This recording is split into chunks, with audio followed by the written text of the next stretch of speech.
Why are skeletons so calm? Because nothing gets under their skin.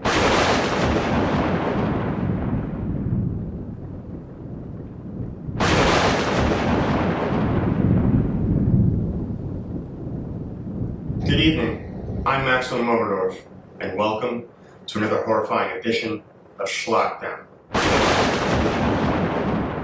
It's October, and I'm not going to do what everybody thinks I'm going to do.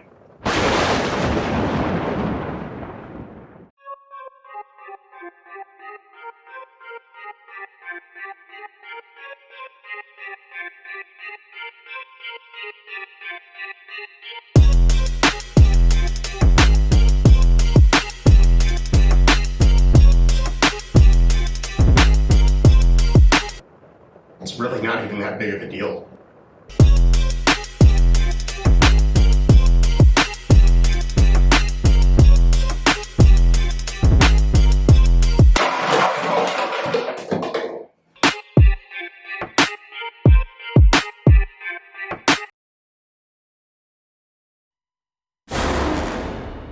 Welcome back to my Halloween Xtravaganza. I see you survived part 1, where we had our first bite of 31 frightening flicks featuring Halloween.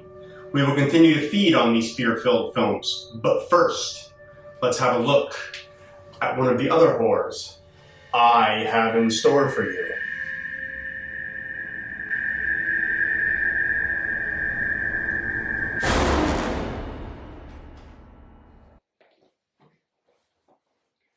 Even though us genre fans and Halloween enthusiasts have already broken tradition by celebrating Halloween 365 days out of the year, I'm sure we all have our own October rituals, one of which might be hammering away at the classic Universal monster movies, or perhaps the classic slasher films that share a name with our beloved holiday. As for myself and a few of my close friends, our October ritual is a different production altogether. It's a Hammer film production. So let's pop the nails off this coffin and unleash the horrors inside Hammer Films with the segment that I'm calling Hammer Time.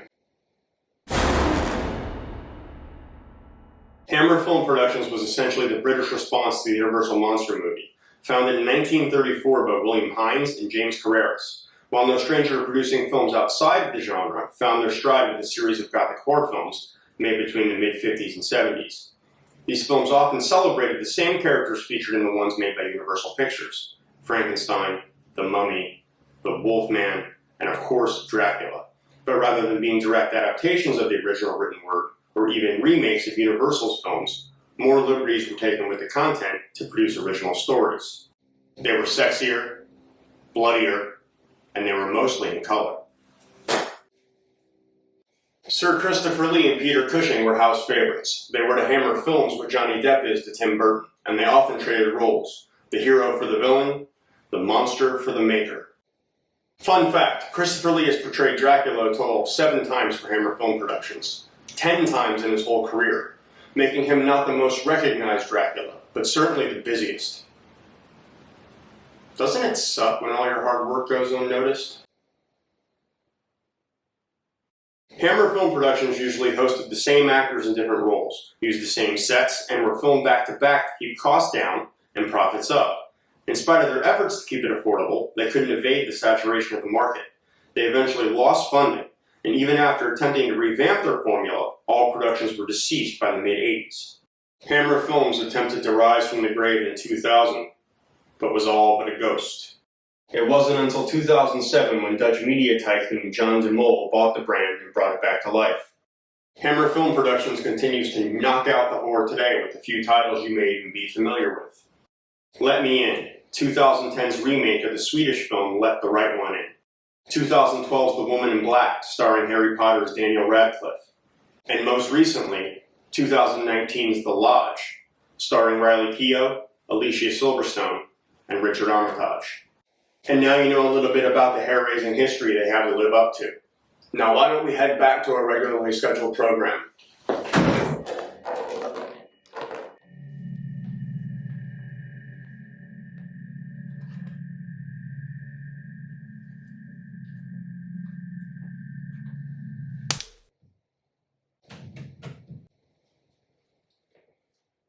Last week we partied with demons, danced with ghouls, and ran amok with warlocks, witches, and zombies, among other things that go bump in the night. Now let's sink our teeth into another helping of 31 frightening flicks featuring Halloween.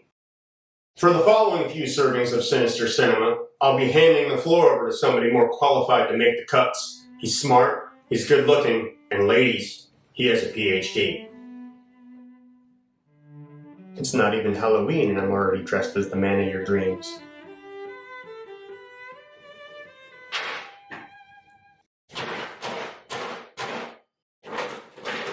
The doctor is in. Shall we begin?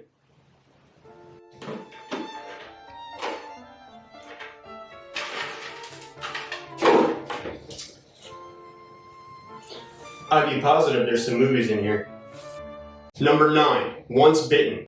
In this 1985 teen sex comedy, naive high school student Mark Kendall, as played by Jim Carrey in his first leading role, is seduced by a centuries-old vampire played by Lauren Hutton.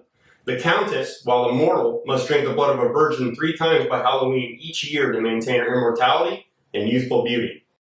In my own professional and medically certified opinion, I would also recommend a good eye cream to maintain a youthful appearance, or you could consider technological advancements. Number 10, Deadly Friend. Adapted from the 1985 novel Friend and directed by Nightmare on Elm Street's Wes Craven, where a young computer genius implants a hard drive into the girl next door's brain after an incident leaves her brain dead, and the doctors give her 24 hours until they pull the plug. Our mad scientist in the making salvages the hard drive from his robot, named BB, after it was destroyed by a disgruntled neighbor during a Halloween prank gone wrong. BB had malfunctioned when threatened, and soon after her little system update, his crush becomes a very deadly threat herself, proving that sometimes dead is better. Kitty!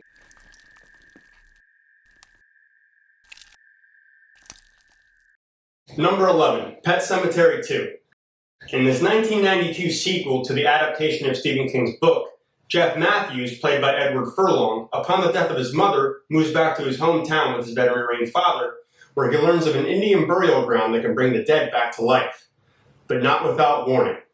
Sometimes dead is better. Sheriff Gus Gilbert, played by Clancy Brown, the abusive stepfather of Jeff's friend Drew, gets buried into the role of the film's main antagonist when he goes to break up a party at the pet cemetery on Halloween night. Fun fact. May I recommend another film with veterinarians in it? No, really. May I? Number 12, May. Angela Bettis stars as the title character in this 2002 psychological debut horror film by writer-director Lucky McKee. May is a 26-year-old woman who works at a veterinary hospital assisting with surgeries. Having suffered a childhood trauma due to a lazy eye, she's had very few social interactions. Her only friend, a doll named Susie. On Halloween night, dressed as Susie, May sets out to perform a surgery of her own design. If you can't find a friend, make one. Speaking of surgeons, Dr. Satan! Ah!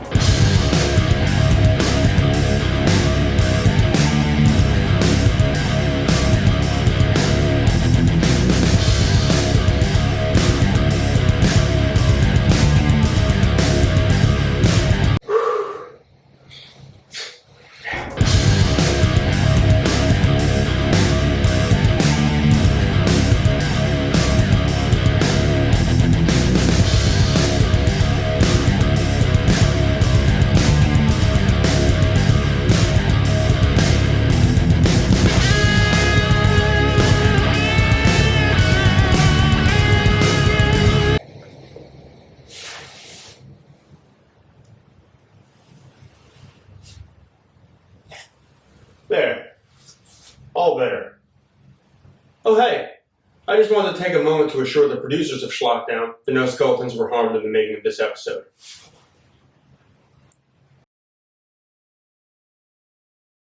Maybe he lives next door to you. Number 13, House of a Thousand Corpses. Murderer, torturer, and master surgeon. During Halloween, a group of teenagers, including the Talking Dead's Chris Hardwick and the Office's Rainn Wilson, go in search of the legend of Dr. Satan, only to be kidnapped and tortured by the sadistic Firefly family in this 2003 horror film, written and directed by Rob Zombie. Since we're already at their house,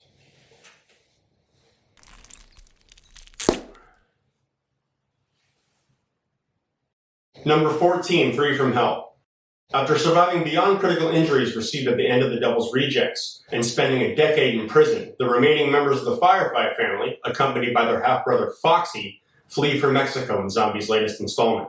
Before crossing the border, Baby is approached by a man at a motel wearing a sombrero and poncho, who invites her to a Halloween party. Fun fact, the man in mention was played by Sean Whalen, who also played the tongueless, wall-dwelling Roach in Wes Craven's The People Under the Stairs. The Firefly family's fate was a little more certain at the end of this one, proving, in my opinion, that it's not always a good day to die. We're losing them! Clear! Number 15, Flatliners.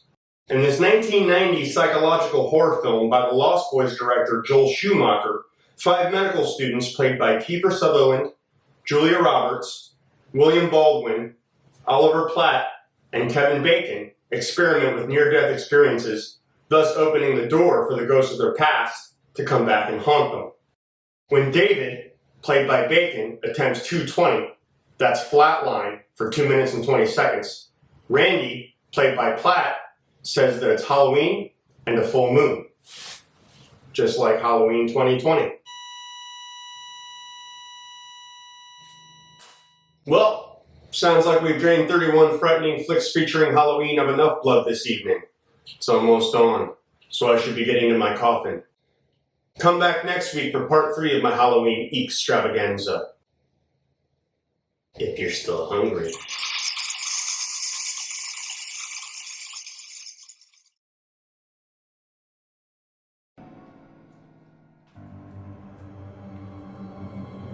Hello again.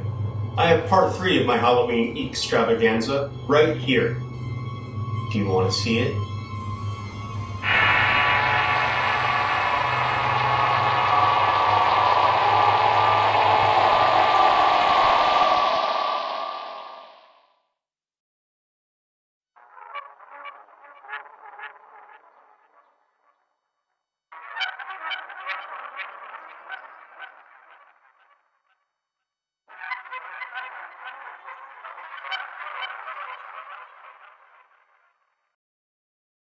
Well, I should be heading home.